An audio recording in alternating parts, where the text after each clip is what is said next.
Butch Wilmore and Sunny Williams are back on Earth.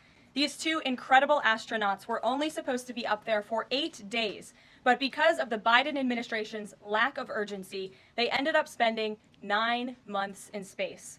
Joe Biden's lack of courage to act boldly and decisively was a big reason why Butch and Sunny did not make it back until yesterday. But President Trump doesn't waste time.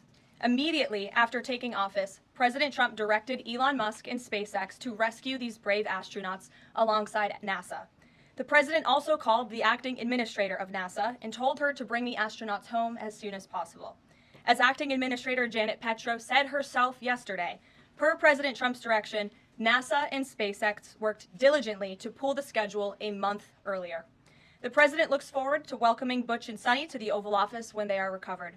This historic mission brings new meaning to President Trump's promise to always look out for the forgotten man and woman.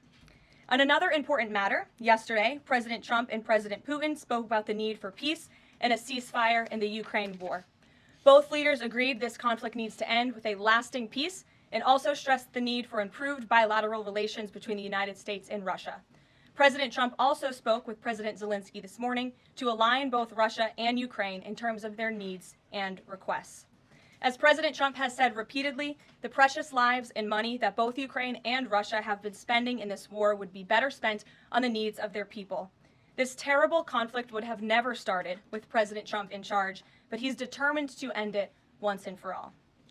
President Trump also promised maximum transparency and a commitment to rebuild the trust of the American people and our intelligence community.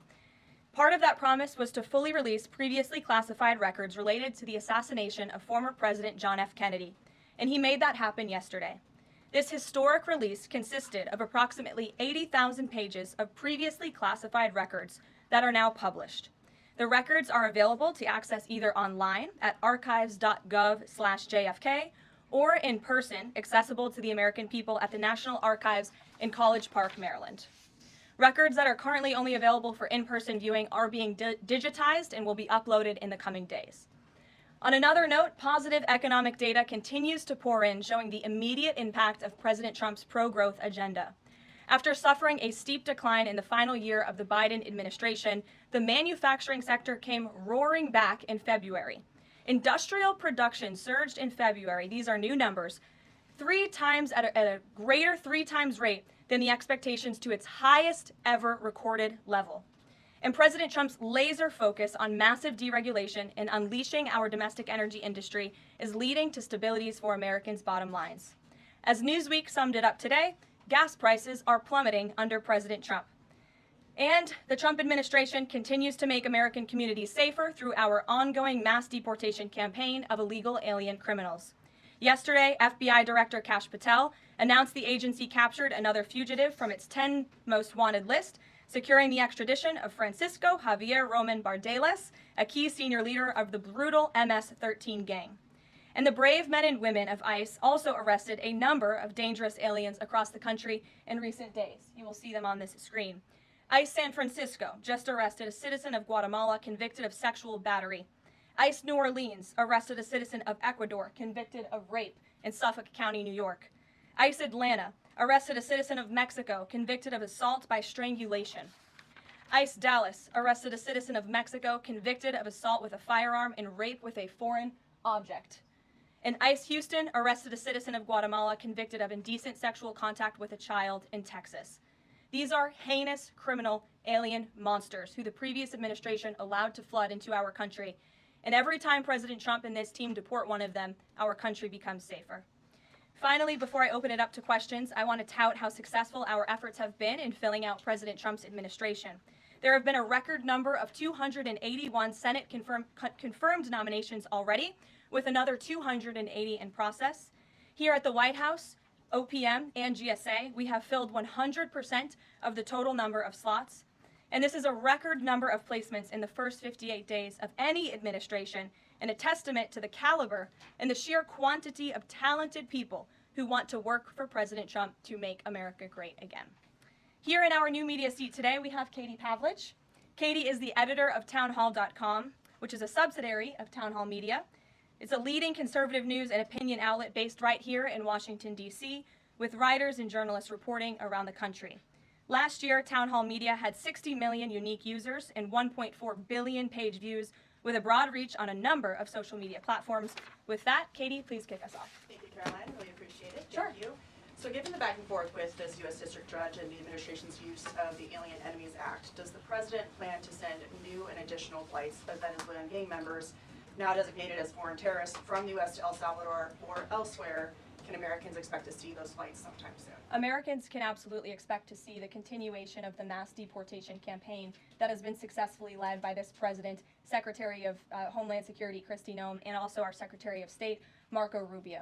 Since you brought up the judges, I would like to point out that the judges in this country are acting erroneously. We have judges who are acting as partisan activists from the bench. They are trying to dictate policy from the President of the United States. They are trying to clearly slow walk this administration's agenda, and it's unacceptable. As the President said last night, we will continue to comply with these court orders. We will continue to fight these battles in courts, but it's incredibly apparent that there is a concerted effort by the far left to judge shop, to pick judges who are clearly acting as partisan activists from the bench in an attempt to derail this president's agenda. We will not allow that to happen. And not only are they usurping the will of the president and the chief executive of our country, but they are undermining the will of the American public, tens of millions of Americans who duly elected this president to implement the policies that are coming out of this White House. And one more question. Senate Minority Leader Chuck Schumer said yesterday that he was united with Democrats in working against Americans who, quote, their attitude is, I made my money all by myself, how dare your government take my money from me? Or, I built my company with my bare hands, how dare your government tell me how to treat my customers? What is the President's response to this given his upcoming tax agenda and need to work on Capitol Hill? Well, we certainly hope that Democrats all of a sudden are for more money in the pockets of the American public. The president has made it incredibly clear that he is committed to tax cuts. He is committed to passing a big reconciliation package later this year, ending no taxes on tips, taxes on overtime, no taxes on Social Security for our hardworking seniors. And we encourage everybody on Capitol Hill to support that when it comes to the finish line, especially Democrats who clearly need a boost from the American public right now. Their approvals are at an all-time record low. Thanks for being with us, Katie. Garrett. I have one other question, but I want to follow up on Katie's question, actually. You said the mass deportation campaign would continue, but she asked about the flights specifically. Will those flights to El Salvador continue while this case is being appealed? We don't have any flights planned specifically, but we will continue with the mass deportations. And I would just like to point out that the judge in this case is essentially trying to say that the president doesn't have the executive authority to deport foreign terrorists from our American soil. That is an egregious abuse of the bench. This judge does not have that authority. It is the opinion of this White House and of this administration, and that's why we're fighting this in court. And it's very, very clear that this is an activist judge who is trying to usurp the president's authority. Under the Alien Enemies Act, the president has this power, and that's why this deportation campaign has continued. And this judge, Judge Boasberg, is a Democrat activist. He was appointed by Barack Obama. His wife has donated more than $10,000 to Democrats, and he has consistently shown his disdain for this president and his policies, and it's unacceptable. I wanted to go about the idea that these people are all foreign terrorists, but Judge Boasberg was originally appointed by George W. Bush and then elevated by Barack Obama. I just feel like I should clear that up. Well, let me just say something to that effect, Garrett. 67% of all of the injunctions in this century have come against which president? Donald J. Trump. Let me say that again. 60% of the injunctions by partisan activists in the judicial branch have come against President Donald Trump, and 92% of those have been from Democrat-appointed judges. This is a clear, concerted effort by leftists who don't like this president and are trying to impose or slow down his agenda.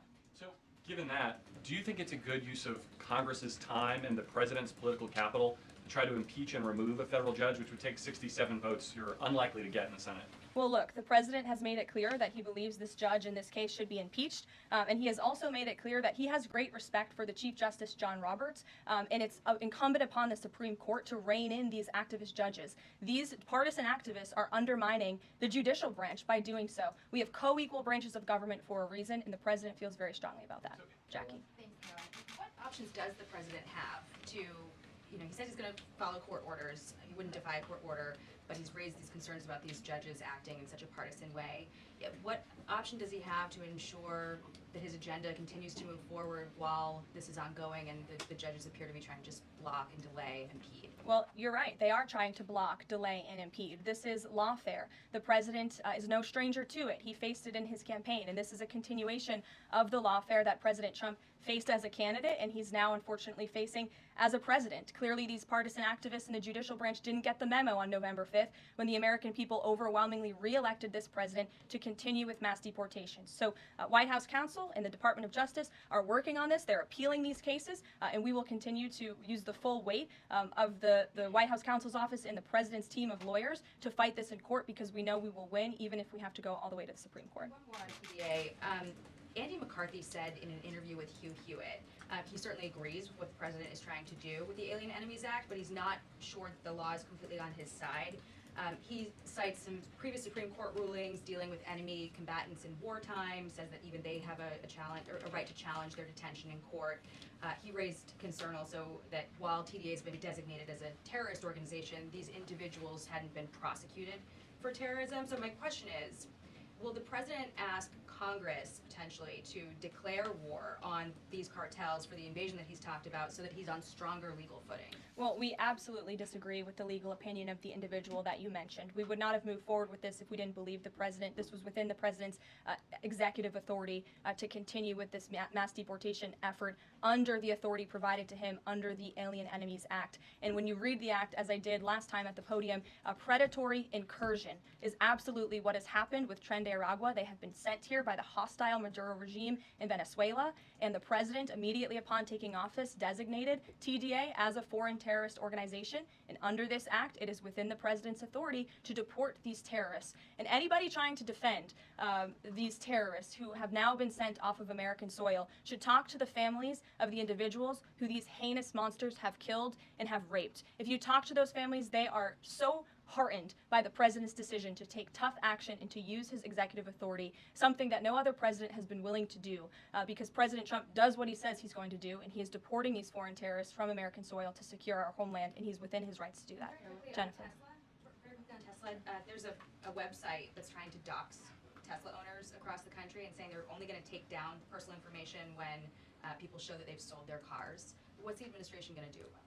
I haven't seen that website, but we certainly think it's despicable, the violence that has taken place against Tesla, the company, its employees, and also just Americans who have chosen to drive an electric vehicle. Many of them are Democrats, by the way.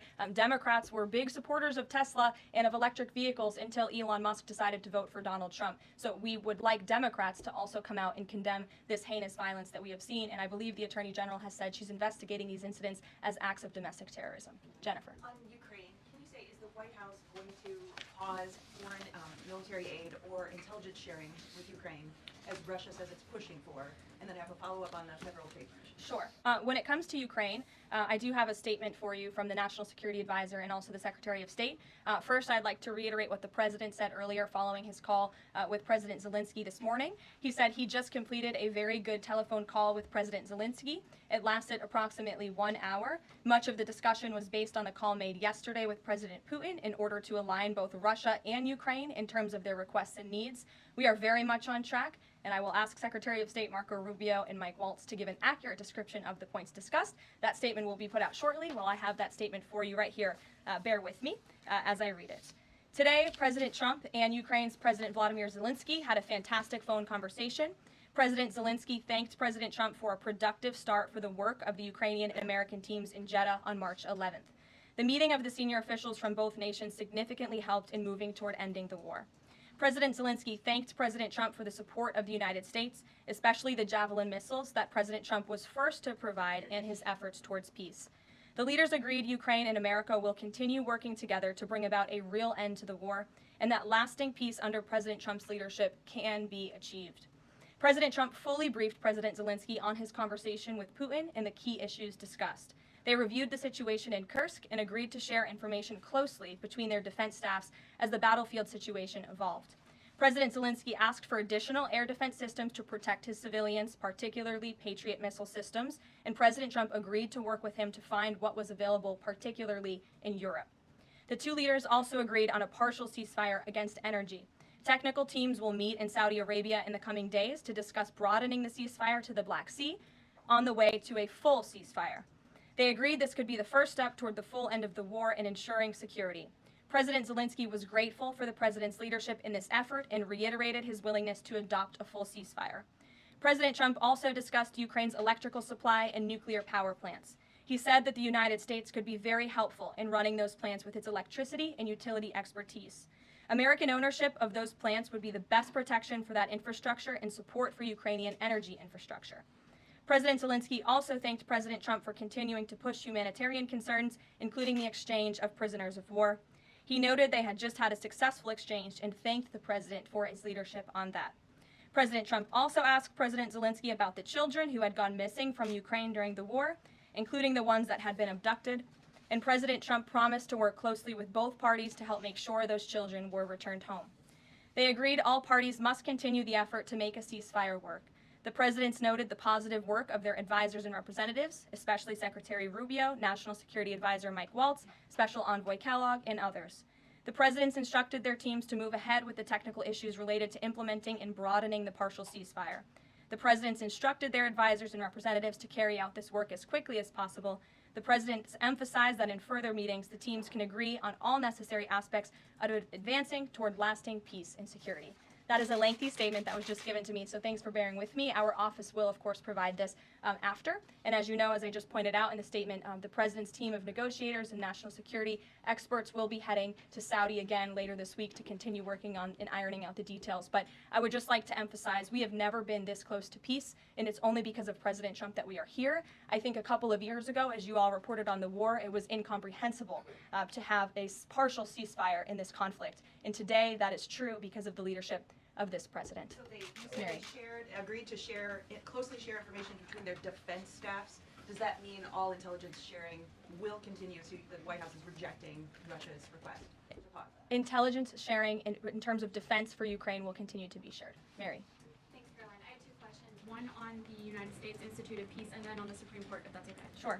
So on the United States Institute of Peace, this is a little bit wild. I understand the old president refused to leave after he was removed from his position. He barricaded himself in his offices, had to be escorted out by police, left the building without Wi-Fi, telephones, elevators, and more, and is now telling media that Doge broke in and illegally removed him. So can you comment on this sequence of events and specify, did Doge illegally enter? I'm really glad you brought this up, Mary. We were made aware of this story by individuals at Doge, at Elon Musk's team, and also at the State Department who were unable to access this building. And it became very clear that there was a concerted effort amongst the rogue bureaucrats at the United States Institute of Peace to actually physically barricade themselves essentially inside of the building to prevent political appointees of this administration who work at the direction of the President of the United States to get into the building. There was a piece in the Daily Caller, thank you for sharing the truth on this, about what happened. Staff contacted the MPD in an attempt to prevent Doge personnel from entering. They barricaded the doors.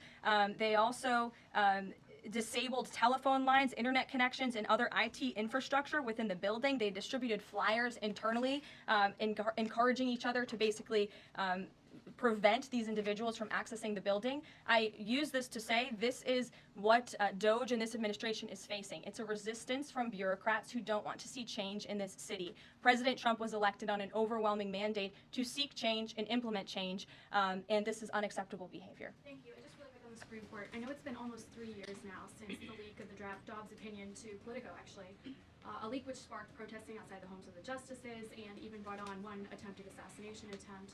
I know Justice Alito said that it made the justices targets for assassination, but yet the Supreme Court has not tracked down any leaker. Does the White House have interest in finding out who that leaker was, and can you comment on that at all?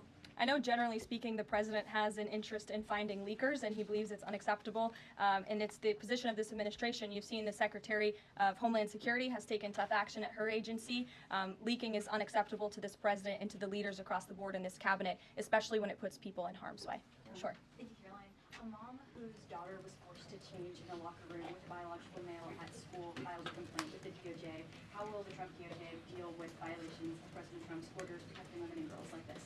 I would defer you to the Department of Justice on that specific case, but the president has made it incredibly clear that it is the policy of this administration that there are only two genders, male and female, only two sexes rather, male and female, and that we are not going to tolerate such behavior by men pretending to be women. The president will continue to strongly stand for the rights of women and girls, not just in sports and on athletic fields, but also in private spaces like locker rooms and bathrooms. Sure. Go ahead. Thank you. On the FTC, two quick questions. Can you explain the president's thinking in his decision to fire the two Democratic commissioners, especially given that Mark Meadow is on track to be confirmed next week and there would be a Republican majority? My biggest question is why now? Sure, because the time was right to let these people go, and the president absolutely has the authority to do it, and they were given ample notice in a letter that I believe your outlet reported on, so it pretty much explains exactly why this administration chose to let those individuals go. Is the ultimate goal to get this to the Supreme Court to try to overturn the 1935 precedent? The goal was to let these individuals go. If we have to fight it all the way to the Supreme Court, we certainly will. Rachel. Back to those deportation flights to El Salvador, can the administration provide any more details on how authorities determined that each of those men were in fact members of a gang?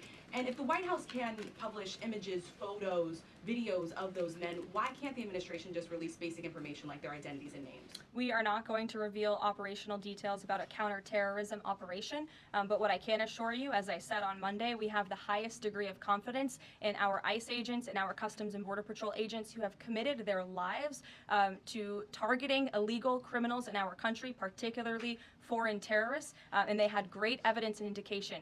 They have the highest degree of professionalism, and they were 100% confident in the individuals that were sent home on these flights and in the president's executive authority to do that. To follow up, I know in the last briefing you cited privacy concerns as a reason why the administration may not be able to reveal the identities.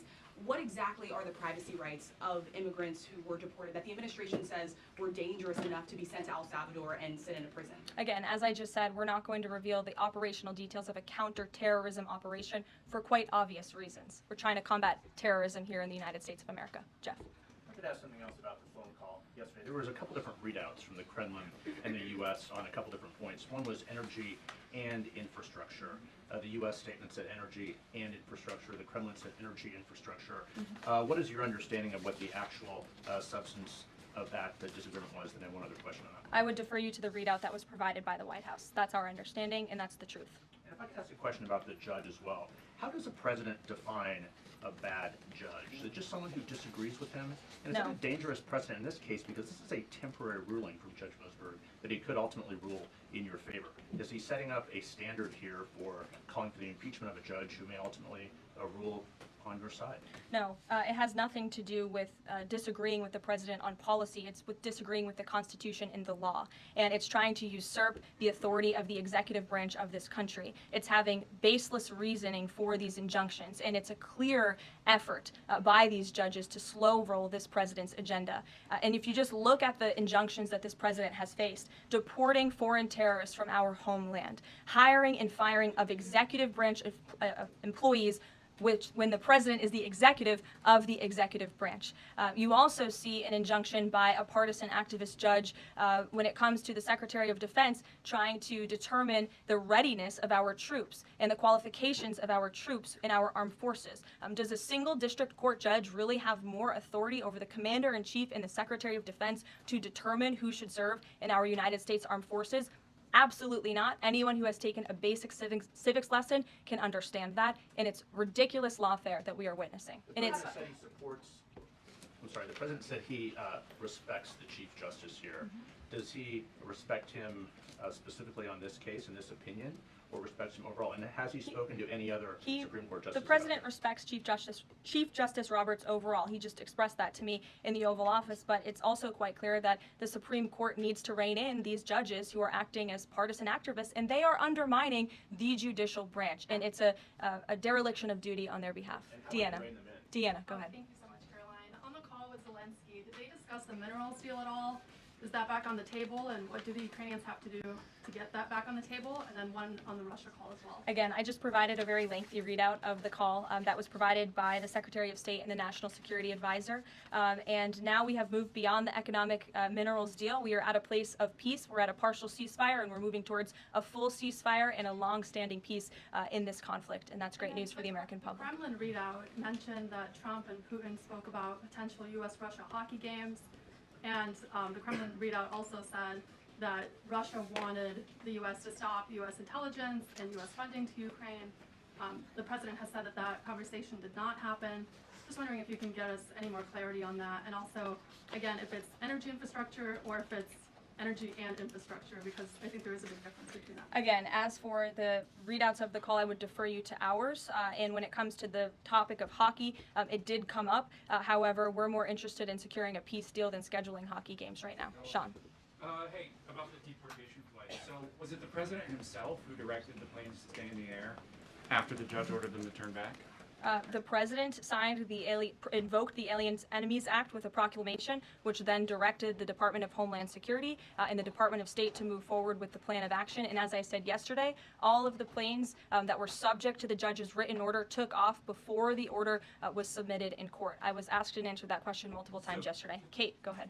Is the president still considering pressuring Russia with sanctions or tariffs to try to get a full ceasefire? And is there any kind of deadline or timeline that the White House has in mind for when that pressure might ramp up? Again, the president had a nearly 2-hour-long call with President Putin yesterday. We provided a readout of that call, and we have his negotiating team heading to the Middle East this week to continue these discussions in regards to sanctions and any other details. I'm not going to give a readout of those from this podium. And on TikTok, is Oracle the leading contender for a deal? And would the U.S. back a deal that keeps TikTok's algorithm and the underlying technology still in Chinese hands? As President Trump does so well, we don't get ahead of ourselves when we are in the midst of the art of the deal. So when the president and this team are ready to announce a deal on TikTok, which is a high priority for the president, we will make that known. I've seen that reporting, but I'm not going to comment on it just yet. Sure, go ahead. Thank you, Press Secretary Leavitt. Some prominent Trump supporters have been making the case that Derek Chauvin deserves a pardon. They argue that he did not receive a fair trial. Joe Biden and other Democrats actually implied that he was guilty while the trial was going on.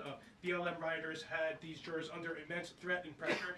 Mainstream media, frankly, many news outlets here today are complicit here. They chose to ignore the autopsy report. They chose to ignore the full body camera footage.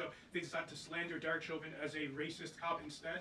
Does the administration believe Derek Chauvin received a fair trial, and will they consider a pardon moving forward? The president has been asked and answered this question. He said it's not something he's considering at this time. Philip.